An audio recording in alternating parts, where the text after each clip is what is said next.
नहमदुहु व नुसल्ली अला रसूलिहिल करीम अम्मा बाद फ़अऊज़ु बिल्लाहि मिनश शैतानिर रजीम। मेरे प्यारे दोस्तों, आज मैं आपको गुलकंद बनाने का तरीका बताऊंगा जो बिल्कुल मुख्तसर और आसान है और देर पर रखने के लिए भी आला है। इसमें सबसे पहले आपने फूल ले लेने हैं गुलाब के, उसकी ये डंडियां वगैरह जो हैं इससे साफ कर लेनी है। ये बिल्कुल पत्तियां हों, इन पत्तियों को अगर चाहें तो साफ कर सकते हैं पानी के साथ, अगर साफ है तो दोबारा धोने की ज़रूरत नहीं है।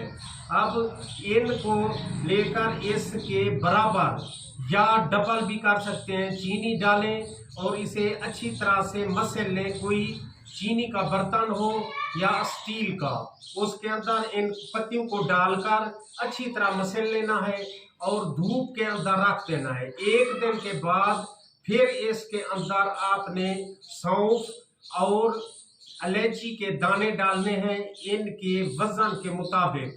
जब ये डाल दें तो 40 दिन इसे धूप में रखें। रोजाना शाम को अच्छी तरह से इसे हिला लिया करें, दोबारा मसलने की ज़रूरत नहीं है।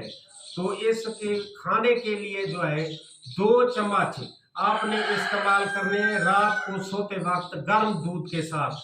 इसके फायदे बहुत ही हैं। पहले नंबर पे तो है ये मैदे के लिए आला किस्म का नुस्खा है। इससे जो है कब्ज वगैरह दायमी भी हो वो भी बिल्कुल आदमी ठीक ठाक हो जाता है। अंतड़ियों को भी फायदा होता है, इससे नज़र भी तेज हो जाती है और बच्चों को भी ये इस्तेमाल कर सकते हैं। ये आला किस्म का नुस्खा है और बनाने में भी बेहतरीन है। जो आप 40 दिन धूप में इसे बनाएंगे तो चाहे इसे 2 साल भी रख लें तो ये खराब नहीं होगा, बिल्कुल उसी तरह फ्रेश रहेगा। इसके और भी काफ़ी सारे फ़वाइद हैं, तो इसको इस्तेमाल 1 हफ्ता करना है। 2 चम्मच से ज़्यादा ना करें और 1 हफ्ता इस्तेमाल करें, इसके बहुत ही फायदे हैं।